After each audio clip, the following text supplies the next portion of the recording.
1일에 방송된 KBS 1TV 금이야 오기야 111회에서는 엄마 이선주에게 세뇌당해 옥미래에게 미술학원을 그만두겠다고 하는 금잔디의 모습이 비춰졌습니다. 이날 금잔디는 옥미래에게 금강산과 제발 헤어져 달라고 말했고, 이때 나타나 이를 들은 금강산은 이건 아빠와 선생님 둘 사이의 문제라고 타일렀습니다. 이후 금강산은 금잔디를 이선주에게 데려다 준 후 이선주에게 빨리 이혼 서류를 처리해달라고 했습니다. 이선주는 이혼할 생각 없다고 했지만 금강산은 현명한 판단을 내릴 것이라 믿는다고 한 뒤 자리를 떴는데요. 금강산은 이선주가 없어도 장모와 처제를 친가족처럼 생각하며 지금도 장모와 함께 살고 이사를 나오지 않는데요. 하지만 옥미래를 만난 이후로 이선주에게는 단호한 태도를 보이는 모습이 달라 보입니다. 한편 금잔디랑 둘이 있게 된 이선주는 금잔디에게 은근슬쩍 옥미래가 싫지 않냐며 학원을 그만뒀으면 좋겠다는 말을 했습니다. 금잔디는 놀라며 옥미래가 싫은 건 아니지만 그냥 엄마, 아빠랑 살고 싶어서 둘이 헤어졌으면 좋겠다고만 말했습니다. 이 가운데 금잔디는 이선주의 집에서 곰인형을 발견했습니다. 금잔디는 인형이 누구 거냐고 물었고, 이선주는 들켜서는 안 되는 물건인 양 놀랍니다. 이선주는 금잔디 생각날 때 위로받던 인형이라고 둘러댔는데요. 금잔디는 이 말에 감동받으며 엄마 생각하며 안고 잘 거라고 흐뭇해했습니다. 이때 이선주의 표정이 좋지 않았는데요.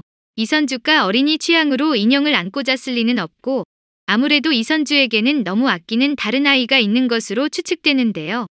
이선주가 대형병원의 조혈모세포 이식센터에 드나들며 금잔디에게까지 검사를 받게 한 이유가 드러날 것 같습니다.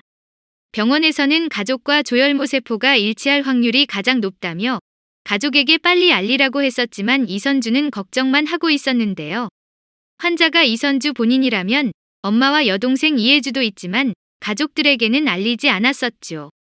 앞서 이선주가 미국에 있는 변호사와 전화통화를 하며 유산 상속이 마무리됐다는 연락을 받은 바 있습니다. 누군가 사망했다는 정황인데 이선주가 상속을 받은 것이라면 남편일 가능성을 생각해 볼 수 있겠는데요. 병원 조혈모세포 이식센터에서도 가족에게 알리라고 했지만 이선주가 다른 가족 말고 금잔디를 검사받게 했다는 건 환자가 금잔디와 같은 엄마를 둔 아이라는 사실을 추측해 볼 수 있습니다. 아쉽게도 이선주는 어릴 때 버리고 간 애정 없는 금잔디보다는 미국에서 새로 만난 남자 사이에서 낳은 아이를 더 소중하게 생각하는 것 같은데요. 오늘 병원에서 금잔디와 조혈모세포가 일치한다고 연락을 받은 이선주는 조만간 금잔디에게 자신의 다른 아이에게 무언가를 이식해 줄 것을 요구할 것으로 보이는데요. 이후에는 그런 이선주에게 상처받고 실망하는 금잔디의 모습이 비춰질 것 같습니다. 이제 와서 금강산과 금잔디를 욕심내는 이선주는 이어 옥미래가 있는 학원으로 찾아갔습니다. 이선주는 앞으로 금잔디는 오지 않을 것이라며 학원을 그만둔다고 말했습니다.